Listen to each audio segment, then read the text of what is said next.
would you feel if you met someone who was both a surgeon and a pilot? Would it be impressive if you found out that they could also speak several languages? Now, how would you feel if we threw murder into the mix? It's the case of Robert Bierenbaum, right now on Love and Murder.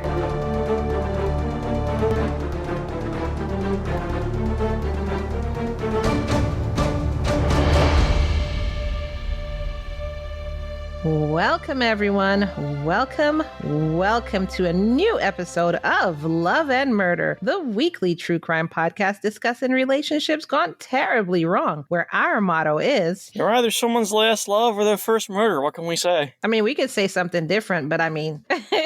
Nah, that's not how this goes. They would get mad. They'd be like, oh, that's not what you're supposed to say. We'd be like, yeah, you guys are right. So there's no point, right? I mean, you got me there. Either way... I am your host, Kai, and this lovely gentleman,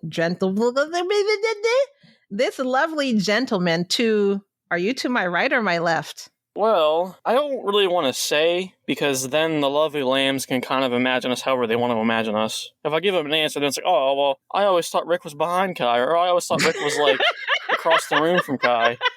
You know? Now it's like... now they're going to be like, oh, damn it, now I gotta imagine Rick to the left of Kai. And I'm not saying this where I'm standing, but we gotta leave the mystery, Kai. Okay, well, that's Rick over there. Our show discusses true crime cases told in the form of a story with mystery, suspense, and as usual, just a little bit of humor, but never, ever, ever at the expense of the victim. Although, to be fair, we came out the gate with humor today. All right, I'm done. Be sure to subscribe to Love and Murder on whatever platform you're on and give us 5 stars, 1, 2, 3, 4, 5 right now so you don't forget. If you're new here, of course, first listen to our episodes and go back and listen to the back catalog too, and then rate us. And also welcome. Thank you for joining us. We are so happy you're here. In today's episode, we're talking about a case of a guy who was a catch, or was he? But first, I wanted to remind you to head on over to our exclusive group at patreon.com/love and murder. Our last bonus episode was a case of unsolved mysteries, and coming up is Serial Killer Corner. This one you don't want to miss. However, I digress as usual. We'll talk about it later. Right now, on to the show. So as usual, Kai and I can't agree on how to say this guy's last name. I believe it's Robert Bierenbaum. And I said Bierenbaum because it has a E-N, Bierenbaum. Bierenbaum. We're going to call him Bob. So Bob was born July 22nd, 1955. He grew up in West Orange, New Jersey, in kind of like an upper middle class area. There wasn't any information on who his parents were, but we do know that his father was a cardiologist. And Bob graduated college in 1978, but we can't verify what college he went to. As a person, Bob had kind of like a short temper, and he was considered to be very socially awkward. There was a lot of times where he was known for taking women on short flights for romantic dates, and we'll get into more of that later. And he was thought to be a quote-unquote perfect catch. You know, he's a handsome surgeon, he actually spoke a lot of languages. Right away, the dude is a doctor. He can fly. He speaks multiple languages. He also likes skiing. And, fun fact, he received his pilot's license while he was still in high school. I don't know. Maybe it's just me, but to me, that's red flags all over the place. Yeah, you're smart, and yeah, you have a lot going for you, but it seems like you get bored and you move on to the next thing, which means to me that you're about to get bored of me and move on to the next exciting thing. I agree. It depends on the person, but I know, like, in that situation, you either get bored very quickly or you have a lot of drive, and it's very rarely a lot of drive. I mean, there are people out there that have, like, multiple degrees and stuff. Those people freak me out, like, automatically. Like, why do you need to have 8 different degrees in different fields of stuff? But I see what you're saying, though. So on the flip side from Bob, we have Gail Katz, who was born March 8th, 1956, to parents Sylvia and Manny Katz. Gail grew up in Brooklyn, New York, but the family moved to Long Island when she was in the 4th grade. She had several siblings, including her brother Stephen Katz, and a sister named Elaine Katz. I think it's Elaine. It's Alayne.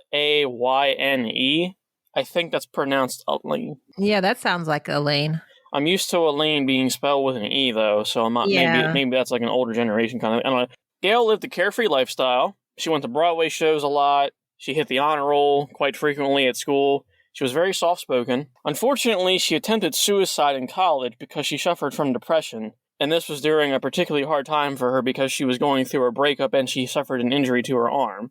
Oh, wow. So the depression was not her normal persona. It was that she was going through a breakup and just a lot of stuff was going on at the time. I think it's more along the lines of like she had depression, but that's kind of where it got the best of her for a little while. Okay, there wasn't a whole lot of information on like if she had it since childhood or if it was just like, oh no, all this stuff's going wrong and now I'm kind of down. I don't think it was that. I think it was more along the lines of she had depression and this was just a struggle for her at the time. Understood. The last thing about Gail individually, she went to Long Island University for a doctorate in clinical psychology. That's interesting, being that she suffered for depression and she decided to go to college to like basically treat that. Yeah, it's possible that she said, this sucks, I hate it. How can I help other people that have it? And then boom, clinical psychology degree. Yep. I'm assuming she went to college for like 8-10 years maybe?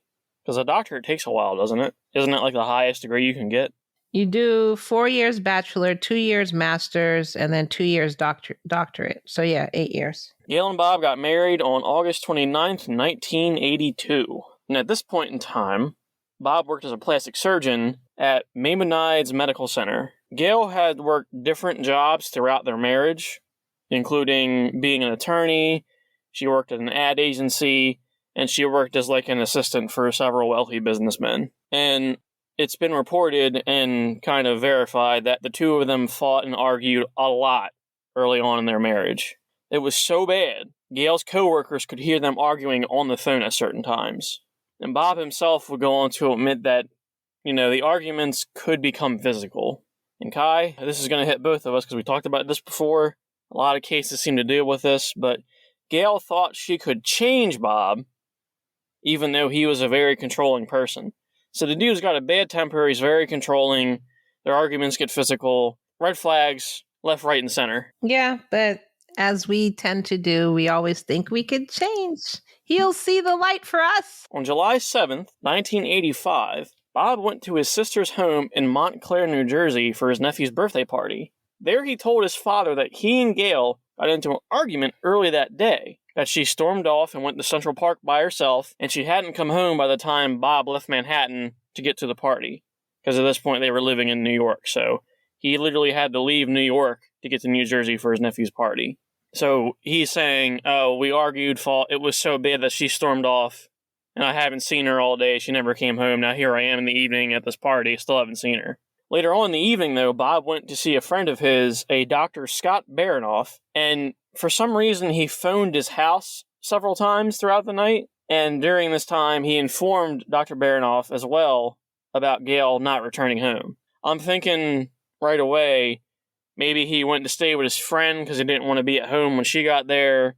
And he's like, well, maybe I should call the house and see if she came back and talk to her. What are you thinking, Kai? I don't know. I kind of just want to hear more and see where this goes first. Luckily for you, there is more. It was the next day, Bob decided to go to a nearby police station, nearby as in close to his house, and he reported that she was missing. So he hasn't heard from her in over a day, and he's reporting her missing.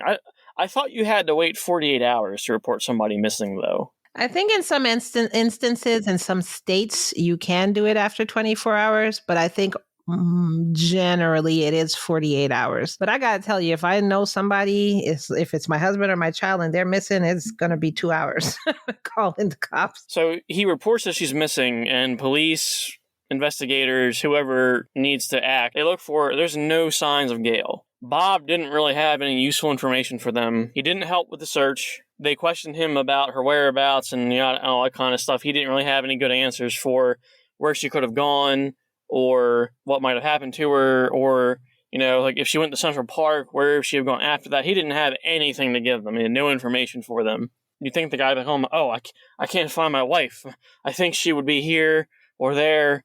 I mean, the not knowing where she is or having no answers, I don't think that's strange. Just not being more worried, that would be more strange to me. Well, I'm thinking, like, if I'm married to somebody and it's my wife and I can't find her, I'd be thinking of all the different places I could look. Like, oh, maybe she went to Jack's house, or maybe she's visiting her family, could get away from me, or, I'm thinking of all the different ways that I could find her if I got worried about her. Yeah. So at this point, days turn into weeks, weeks turn into months, months turns into years, and there's no sign of Gail anywhere. It was believed they had found Gail's body washed up on shore off of the Atlantic Ocean in 1989. DNA tests done later proved it wasn't her, and her body was never found. So, 3 months after Gail went missing, her sister, Annalene, stated, quote, "He told me I could pick up her belongings, everything she had, including her clothes. He didn't want any of her things. When I got there, he'd put it all in big garbage bags. He considered it trash," end quote. Yeah, just get rid of all her stuff I don't want to hear. It doesn't matter to me. My wife is gone. Who cares? That's major red flags, everybody. Now, in the meantime, like I said, Gail goes missing. Time goes by. Years later, they still haven't found her. At this period in his life, Bob's gotten remarried to a Dr. Janet Chalette, and they had a daughter named Anna together. So he's moved on with his life at this point. A former nanny of Bob's by the name of Barb Cooper said that during this time, quote, "He looked good, wore suits, loved his child, loved dogs, just overall things that you think would be great characteristics," end quote. I mean, of course. Now, eventually, the Manhattan District Attorney's Office, they pick up the case about Gail going missing, and they start looking into it. And it ended up in the lap of investigator Detective Andy Rosenzweig. Yes, you heard me correctly. Rosenzweig. Now, knowing of Bob's love for flying and the fact that he did it all the time, Rosenzweig checked with the New Jersey airport that Bob liked to rent planes from, and he discovered that the good doctor had taken a plane out on July 7th, 1985. But Bob had seemingly doctored his flight log to make it look like he went flying the next day. So, there, when you fly, there are devices and guidelines in place to keep track of when you went flying. I think that's more of a thing where, like, if you crash somewhere and they can't find you, then they know, oh, you went flying, so he's probably out there somewhere. It's more of a safety thing. But they found evidence of tampering with the log of the plane. I guess I couldn't verify if it was, like, the log or the flight recorder of the plane he used at this time, if that was it, or if it was, like, a journal they had at the place where you sign in. I couldn't verify that, but there was evidence that he had tampered with the timestamp on when he went flying. It made it seem like he went flying the day after he actually went flying. And remember, July 7th, 1985 was the last day he saw Gail. So that's looking awfully suspicious to the investigator here. And when they questioned Bob, he stated that Gail left after they had their fight, which he had said before, and she must have wound up killing herself or had a bad drug deal going wrong. That's what he had to say about it at this point. Yeah, former New York prosecutor Dan Bibb, he said, quote, "It was almost like pulling teeth to get Bob to help. It was almost like they had to drag him kicking and screaming," end quote. So even after all this time, Wow. he's still like just making up, oh, she probably, went off and killed herself, or he's not really giving them any details, or they're trying to like force answers out of him. He's being very difficult. And, it's evident too that while he wasn't helping search for her, like instead of going out there and searching for her, investigators found out that he spent his time going to parties, going to spas, dating other women. So it sounds to me like he moved on way earlier than most people move on. The other thing that kind of threw them off about Bob, too, he claimed that after she left the house that day, he stayed there until 5:30 before leaving to go to his nephew's party, which does not add up with the fact that he went flying for a little while. So here's what happened. What the investigators found out, they totally caught him in a lie. So, on July 7th, 1985, at 4:30 p.m., he rented a Cessna 172 plane at Caldwell Airport in Fairfield, New Jersey. He returned it after only 1 hour and 56 minutes. Now, I'm saying only, but that gave him enough time to fly a round trip, approximately 165 miles, over the Atlantic Ocean and then back again. And another thing about this, too, the way that you kind of get into the plane at this place, like the way you load it up, if Bob needed to load any of his gear or equipment, he would have been able to do so without people watching him because of the way that the building, the way that the business was like structured. The people who ran the place couldn't see him putting stuff in the plane or preparing the plane. So he had an opportunity there to be sneaky, if you catch my drift. Understood, yep. Mm-hmm. At this point, there's enough circumstantial evidence that it's adding up and it all points to him. So he got arrested in September of 1999 under suspicion of, having some ill intent towards Gail. He was the number one suspect at this point. Yeah, because I was about to say, why? What was the evidence for him to get arrested? But okay. It was all circumstantial. He doesn't care about his wife, apparently. They're hearing about how they fought all the time. And, he's lying about staying at home. Lying about the day she disappeared is the biggest red flag for me there. Red flags are very popular in this episode, Kai. Let me tell you. I'm seeing that. It's insane. The trial started September 18th, 2000, in Manhattan. And the name of the judge for his case was a Leslie Snyder. And during the trial, all throughout the run of the trial, Bob refused to talk to the media. Reporters would ask him questions after certain sessions in trial. He wouldn't say anything. His lawyer did all the talking for him in regards to anything during this time. He absolutely refused to answer questions. So for the trial, there were testimonies from friends and family about the two of them as a couple. Bob being the last person to see her alive. There was also a letter from Gail's psychiatrist detailing to her why the psychiatrist thought that Bob was a dangerous person and that Gail should get away from him. And they even managed to do a reenactment how Bob could have put a body into the plane, made off over the ocean, and then dumped it out. So that's where they use the evidence of, the way that he could load his plane meant there'd be no witnesses. But this is all circumstantial. I don't know. Testimonies from your friends and family about an abusive relationship, I believe that would give him motive. Okay. Okay. During the testimonies, it came to light that Gail apparently cheated on Bob several times, including with a close coworker that she had. Oh, wow. Yep. And in the past, he had strangled her to unconsciousness before. Oh, wow. And, get this, Kai, what do we always say? If you're going to commit a murder, just have all the evidence on your person. Just tell everybody you're going to do it. He told people that he, quote, hated his wife and wanted to kill her. We always say that. Tell as many people as possible what you are planning or what you're fantasizing about doing. As many people. Mm-hmm. Really, the only thing I could find about Bob's defense said that the one major point they had during the case, they tried to say that you couldn't use the psychiatrist's letter to Gail as evidence because that would ruin patient confidentiality.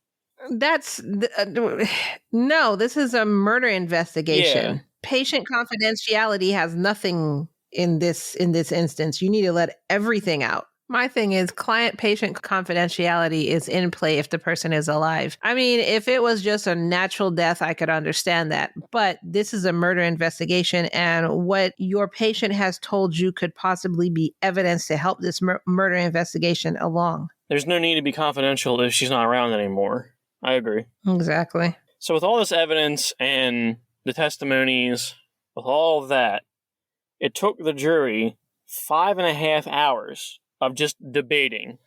So, I was going to say 5 minutes. And in October of 2000, Bob was found guilty of murder in the second degree, and he was sentenced to 20 years in prison. Now you're thinking, he murdered his wife, only 20 years? Well, Judge Snyder said that he was given a reduced sentence due to his service in the medical field. Oh my So the God. judge was like, oh, he was a plastic surgeon and he did a lot of hard work as a doctor, so I'll reduce the sentence. I don't know that I agree with that, and it sounds like you're about to freak out, Kai. Yeah, that's absolutely ridiculous. So because you're a doctor and you've helped other people, you have a license to murder as well and get away with it for the most part? So, his sentence was 20 years to life in prison, meaning after he served 20 years, he could then, have a parole hearing and they could decide whether or not he would still continue to serve a sentence. So it sounds like the judge didn't officially cut his sentence down. She just gave him a chance to get a reduced sentence later. Which is still being very lenient. It is, yeah. 20 years to life, there's a big gap there. Yep.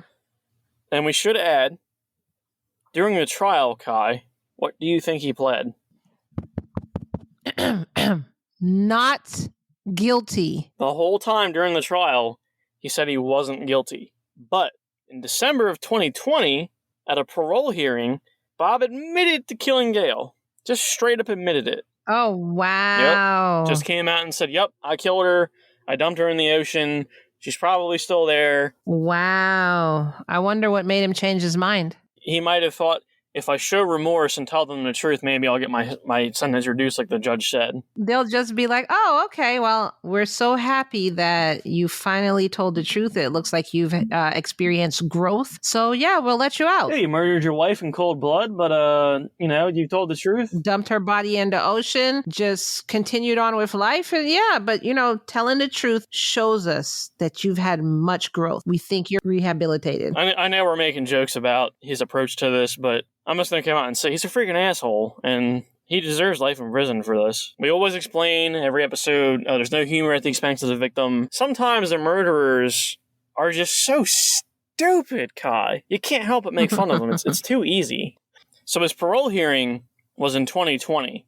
As of this recording, that's 2 years ago. During his confession, they started to find out that Gail felt, spoiler alert, Gail felt unsafe in their marriage. And in 1983, she had gotten in contact with an attorney and was kind of preparing to file for divorce. The true story of what happened the day that she disappeared, she came to Bob and told him that she wanted a divorce. In the ensuing argument, Bob strangled her to death, took her body to the plane that he rented, and then dumped her in the Atlantic Ocean, just like people had believed all along. Craziness. And surprise, surprise, Bob is still serving time at the Sing Sing Correctional Facility as of today. What? I thought they would have let him out. At what point can you no longer be redeemed? Because he clearly didn't care about her after she disappeared. I don't think he regrets killing her. Even after he admitted to doing it, I don't think he regrets it. Because you heard the story. He killed her and then dumped her body in the ocean just to be forgotten. Literally forgot about it because he got rid of all her stuff. Just carried on with his life. Moved on to another woman, had a kid. The daughter, fun fact, was 2 years old at the time of his trial. Just a little fun fact there. So he clearly moved on from her and had no... I want to say he had no regrets killing her. I want to say he didn't feel remorse. So him coming clean doesn't mean a whole lot to me personally. However, at the time that he committed the act, that he had no remorse. That doesn't mean he actually, while sitting in prison and thinking about it, possibly getting counseling and everything like that, doesn't mean he didn't actually build remorse. He might have built remorse and that probably is the reason why he did confess. You never know. That's possible too, but that seems too convenient to me. He has this parole hearing, now he feels regret, now he feels remorseful. It's not like he was sitting in his cell one day after therapy and coaching and coming to terms with certain things, and then he went, you know what, I did do it. Hey, guard over there, I have something to say. He didn't, it feels like he picked the quote-unquote most opportune time to put that out there. And I didn't hear a statement. I wasn't there. But from what I know personally, I don't believe it. And maybe more than possibly it's why he didn't get parole, because what he was saying just didn't connect. People didn't believe him. You know what I mean, Kai? Yeah, I hear you. And I mean, it does coincide with when he needed to sound remorseful. But at the same time, you don't know. Yeah, it's like, the age-old counterpoint of, you're not sorry you did it. You're sorry that you got caught. You're sorry you got caught. That's how it feels to me right now. Whatever the answers are, that is the story of good old Bob, a.k.a. Robert Bierenbaum. So, guys, let us know what you think in the comments below. And if you can hear this loud behind car that's right outside my house, I don't know. But anyways, let us know what you think in the comments below. Do you think people can be redeemed? Do you think he was remorseful, or do you think it was just opportunity he was trying to go for? Let us know in the comments below. We want to hear from you. And that is what we have for y'all tonight. If you like this episode, then head on over to whatever platform you're on and leave us a review over there, please. Rate us 5 stars. It helps us out. Don't forget to visit us on Patreon to become an exclusive member of our lamb community. You will become a lovely lamb, y'all. You get commercial-free, full-length, early release episodes of Love and Murder, as well as extras of whatever we're covering. So if there's pictures, if there's evidence, we don't put the evidence in there, but we put the pictures of the evidence in there. If there is a video of them talking to the police, whatever extra of the episode we're talking about goes in our Patreon, so you'll get to see that. You also get other bonus content like extra cases. You get extra cases every month. And I'm not going to tell you the amount of extra cases because it just depends on the tier that you choose. But if you choose the most popular tier of $5 and above, you get 3 to 4 extra bonuses a month. You get other true crime cases, you get behind the scenes, you get bloopers, you get about the host, you get a lot. And if you join now, you have our whole back catalog to listen to. So you have a plethora. Season 1, 2, 3, and all the extras. Well, season 3 just started, but you know what I'm saying. Just head on over to www.patreon.com/love and murder and become a lamb at $5 and above.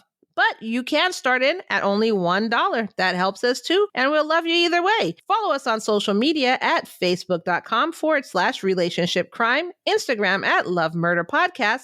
Join our Facebook fan group by searching Love and Murder fan page in Google or Facebook, or just scroll down. You'll see the link below this. You can find our awesome merch by going to our website, www.murderandlove.com, and just click on our shop in the menu above. And an easy and free way to help us out is by simply sharing this episode. Share with your mom, share with your dad, share with your wife, share with your husband. Take it on a plane and share it with all the passengers on the plane as well. Share it with your victims. Shut up, Rick. And as always, we end each episode by reminding you, lock your doors at night. And apparently your planes. But no, we remind you that it's all love and no murder, y'all. Bye.